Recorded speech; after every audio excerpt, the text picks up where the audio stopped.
थांबा. ठीक आहे तुमची संपत्ती. हा काय बवळटपणा आहे का पुरी? काय बवळटपणा काकू? मी हा कचरा फेकून देते आणि तू गोळा करून परत मला आणून देते.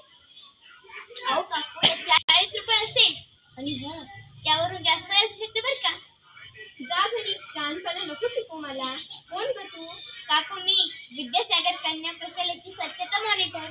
आणि हो मी एवढी महान किंवा मोठी नाही की मी तुम्हाला शहाणपणा शिकवावा. हो फक्त एक विनंती करतो, तेवढी ऐकाल? विनंती म्हणतेस ना, मग ठीक आहे, सांग काय सांगतेस. आता तुम्ही या बॉटल रस्त्याच्या नालीच्या कडेला टाकल्या, बरोबर? बरोबर. आता कोणाचा धक्का लागल्यामुळे म्हणा किंवा हवेमुळे म्हणा या बॉटल नालीत पडतील. आणि जर नालीत पडल्या तर तुम्हाला माहीतच आहे, सहजासहजी या मागे पुढेची काहीच हालचाल होणार नाही. आणि त्यामुळे नालीतलं सगळं सांडपाणी तिथं तळपून रस्त्यावरती येईल. वय होऊ शकतं असं. आणि त्याचा किती दुर्गंध म्हणजे घाण वास येईल, बरोबर ना? बरोबर बरोबर. जर हे घरासमोर साचलं तर तुम्हाला माहितीच आहे त्याचा डास मच्छर होते आणि ते किती आजार पसरवतात ते, बरोबर ना? वय वय आले लक्षात माझ्या.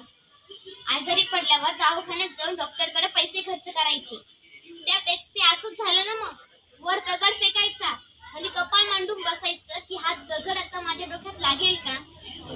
त्यापेक्षा त्या बॉटल चांगल्याच आहे. एक तर त्या तुम्ही वापरा किंवा इतरांना वापरायला द्या. पटतंय ना तुम्हाला माझं बोलणं? वय वय पटतंय.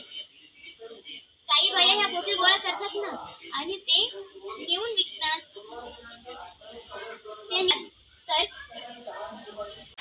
तर ह्याच बॉटलीवरती प्रक्रिया करून त्याचाच पुनर्वापर होतो, म्हणजे झाला ना डबल फायदा. वय वय आले लक्षात, चुकलंच माझं. आता आली ना चूक लक्षात? वय वय. आता माझ्या सोबत म्हणा, मी घाण करणार नाही, मी घाण करूही देणार नाही. मी घाण करणार नाही, मी घाण करूही देणार नाही. स्वच्छ भारत, सुंदर भारत. जय हिंद. आम्ही विद्यासागर कन्या प्रशालेच्या विद्यार्थ्यांनी तुमच्या समोर ही नाट्यकृती सादर केली.